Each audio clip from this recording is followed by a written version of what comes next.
Welcome to the Stony Human Resources podcast, where we provide insights and discussions on all things related to the human resources community. At Stony, we are dedicated recruitment professionals with deep networks in the HR industry. We specialise in sourcing HR professionals on a temporary or permanent basis and are committed to delivering tailored advice and the ideal results while maintaining the highest standards of service, integrity, and quality control.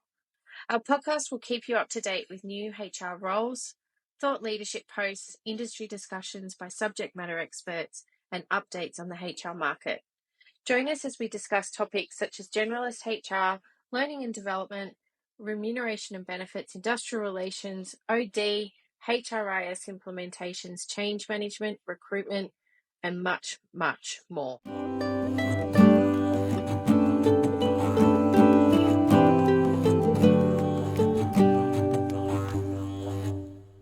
Welcome to our Purpose podcast. Today, I'm thrilled to introduce Kylie, an accredited clinical nutritionist with decades of experience and a profound dedication to empowering women through their health journeys. Today, we will explore the typical symptoms and challenges women face during menopause at work. From hot flashes and fatigue to mood swings, navigating these symptoms in a professional setting can be daunting. With a track record of assisting over 1,000 women with a spectrum of symptoms, Kylie's holistic approach extends beyond hormone balancing and metabolic reset. She emphasizes reducing inflammation, stress, overwhelm, and anxiety to foster comprehensive wellness. Kylie's going to shed light on how employers can create a supportive environment by implementing strategies tailored to women experiencing menopause-related issues.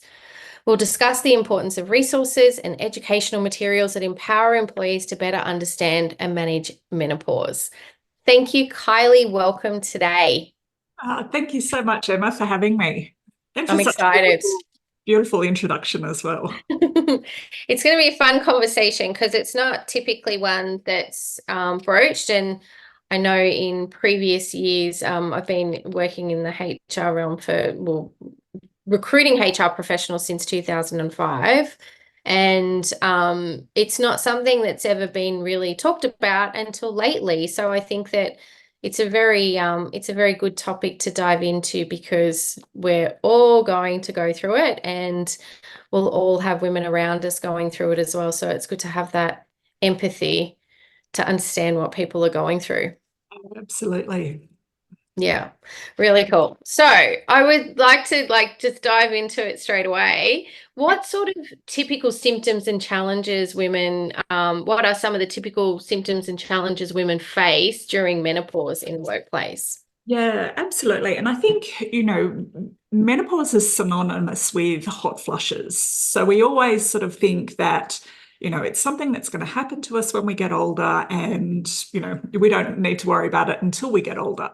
But there's sort of two parts to menopause. So we've got perimenopause, which is anywhere between 2 to 10 years leading up into menopause. So it's, these changes can start happening, from our mid-30s onwards. Then menopause, the average age in Australia is around 51, 52, and that's when you officially haven't had a period for a year. But it's actually that perimenopause time where we see the biggest fluctuations in hormones that we've had since puberty, really. And, these hormonal fluctuations, if you just sort of think back to, or if you've got children, when we went through puberty or when they're going through puberty, it's physical, it's mental, it's emotional challenges. Yeah. So typically we tend to see, a lot of fatigue, and that like bone aching, tiredness. Insomnia is a big one, which, obviously is linked in with that tiredness, but we also sort of see a lot of changes in cognitive function. And there's a lot of evidence, and they're starting to do research on, the changes that estrogen has on the brain. So similar to, during pregnancy when, we may have experienced baby brain, it's very similar. So we get that brain fog. And what I'm seeing with a lot of women, professional women, is a lot of women in leadership roles is, that loss of confidence, because it's starting to affect their ability to, focus. It's affecting their ability to, Yeah. make decisions, Yeah. and their productivity as well. So, we get that loss of confidence, we get an increase in anxiety, overwhelm as well. And also too, it's good to sort of remember that it comes at a busy time in a woman's life. So Yeah. there's a lot going on, perhaps at home. Even we were just talking about, having teenage children, or young adult children. I think our roles as parents, that doesn't change regardless of how old your kids are. We, might have parents who are getting old, starting to age. So our relationship with our own parents is getting older. There might Yep. be relationship pressures, financial pressures.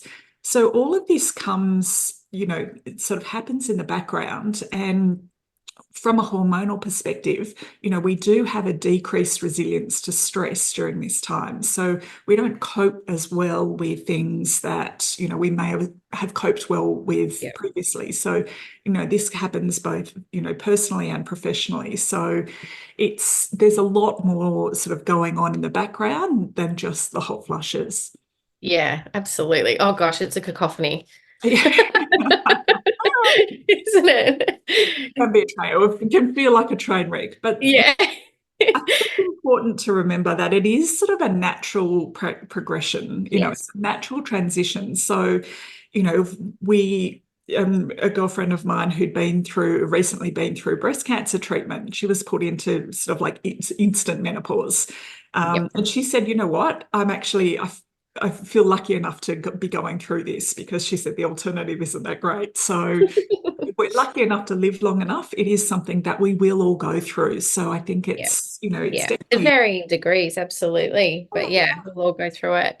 So how do you think employers can create a supportive environment for women experiencing those menopause-related symptoms and, like those hot flushes, fatigue, mood swings, sleep deprivation, anxiety, stress? Oh my Yeah, gosh. all of it. I think, the first place to start is just having the conversation. Yeah. Um, and that can be the hardest part, but just acknowledging that, it is a real thing. It's a natural thing. It's a natural progression. And I think when we open up the conversation, we're removing that stigma around, menopause, and we're removing the stigma around aging as well. Yeah. Yeah. Quite often, women, don't get the support medically. A lot of women are told to, suck it up, or it's just part of being a woman, or it's just, and I don't think that's okay either. Um, but that's a whole other conversation. Yeah. But I think just opening up the conversation in the workplace, and normalizing it within the workplace, is that first step for sure. Yeah, absolutely. And so are there specific resources or educational materials that can be provided to employees and employers to help them better understand and manage those Yes. menopause-related issues? Yeah, absolutely. And I think, and certainly, a part of what I do in my role is, working with corporations, anything from like one-off educational workshops to, Yep. or, like a lunch and learn, Yep. to sort of talk about, what menopause is, what the symptoms are, how we can manage symptoms, different nutrition and lifestyle strategies we can look at, stress management techniques. Yep. This can certainly be in the form of, workshops, like I said, lunch and learns, Mhm. programs. Certainly there's, webinars, there's Yep. masterclasses, all sorts of sessions. Um, Yeah, Peer support groups can be really helpful as well. that's really cool. Can Yeah, you tell me, like, have you, do you have any case studies of where you've gone into an organization to help them facilitate those conversations? yeah, absolutely. Yeah, no, I do Yeah.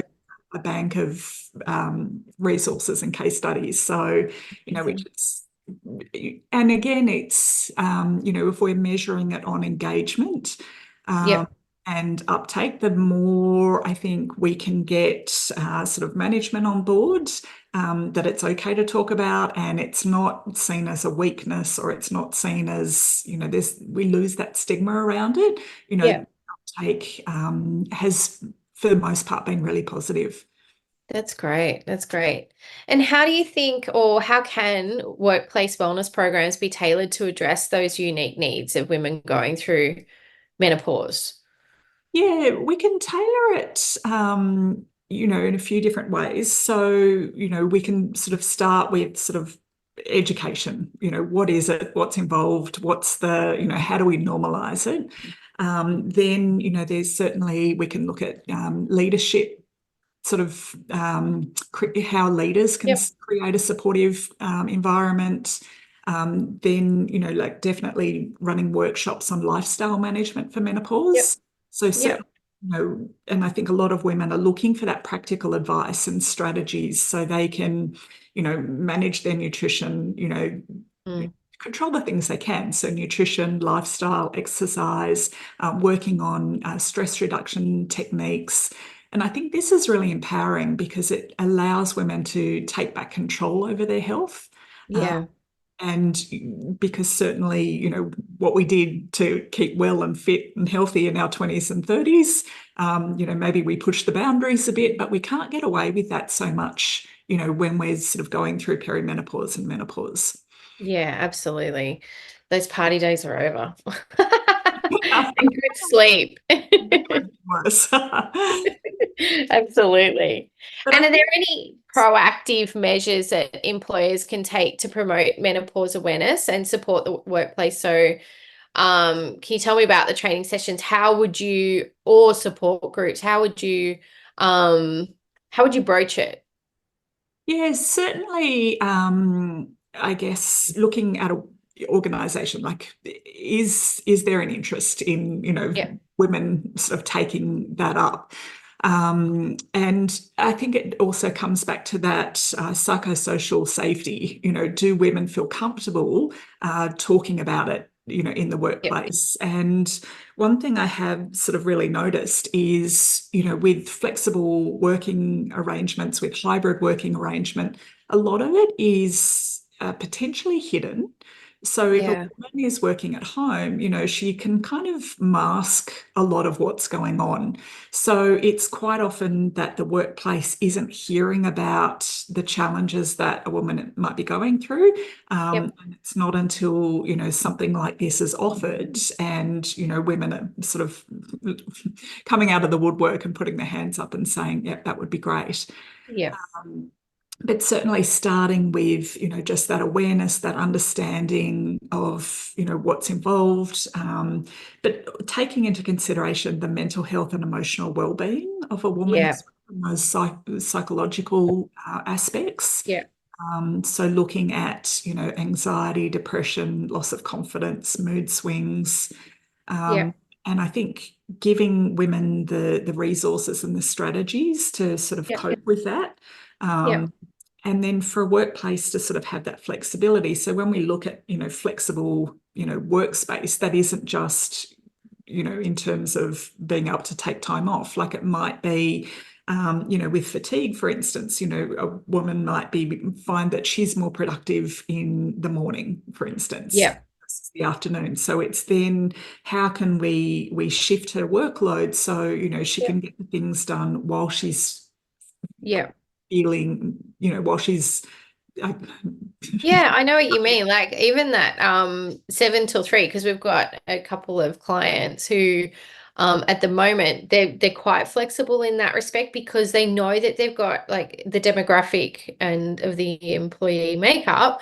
They've yeah, got a lot of women working there and they are in that age group where it can be they can be menopausal, and they've actually shifted it. So there are some women that work 7 till 3, for example, and like they're very productive during those hours because I know like with that 3 o'clock slump, it's hard to pick yourself up afterwards and you're just not productive. But that 7 till 3 time frame for some people really work. And then others are 10 till 6 and it works. So yeah, that flexibility is really important. is different and everyone will experience it differently. So I think having that unique sort of flexibility for each person, and it's different on every given day as well. So, it's not set in stone that that's going to be the same every day. Mm. And I think, women, regardless of what age you're at, you are on that,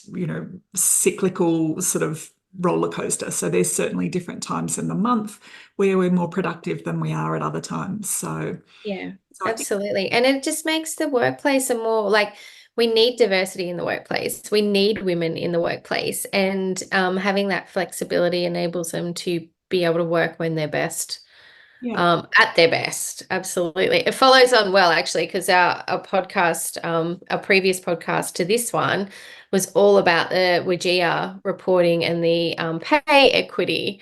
yeah, So, like if you've got that flexibility and you can enable women to work at the level that they can work going through these symptoms, then yeah. you definitely help with that pay equity piece as well. Oh, absolutely. And, just the cost for an organization to lose a woman, because this is where we see, women resigning, we see Yep. women going part-time, we see women not putting themselves forward for promotions and things like that. So what happens is, at this age and stage, like we bring a lot of experience, a lot of wisdom, a lot of value to an organization. So it's actually quite costly to then lose this talent at this stage Yep. of life because she's not coping or because, she's just not feeling good within herself and Mm. confident Mm. within her own abilities and capabilities.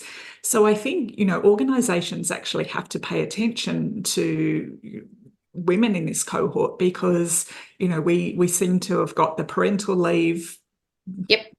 kind of down pat, more or less down Right. pat, more or Yeah. less down pat. But, this cohort of women, like if we're having children later, Yep. this cohort of women are going pretty much straight into perimenopause. Yep. So it's sort of, we need to support them from that. We're not just looking at women in their 50s, we're looking at women from their mid 30s through their 40s into their 50s. Yeah. And that we need to sort of pay attention and start supporting so, we Mm. can, as organizations, retain that Yeah, talent. that talent. Yeah, absolutely. Absolutely. It's really important. And so, how can companies foster that culture of inclusivity and support for women experiencing menopause?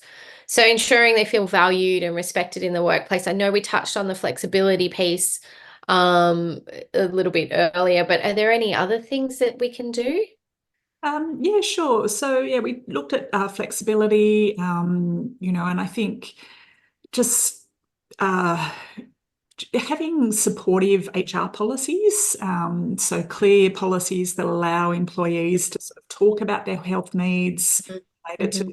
cause confidentially without judgment. Yep. I think a lot of women aren't, they're just sucking it up and pushing it through. So they can look for those sort of accommodations if they feel they need them. Yep. And yeah, that sort of links back to that psychosocial safety. Having online support groups and forums or, creating peer support groups, Yep. certainly either managed internally or, I sort of facilitate those externally for some companies. Yeah. And in that comes, the option then of individual sort of counselling and support. Yep. And health coaching as well.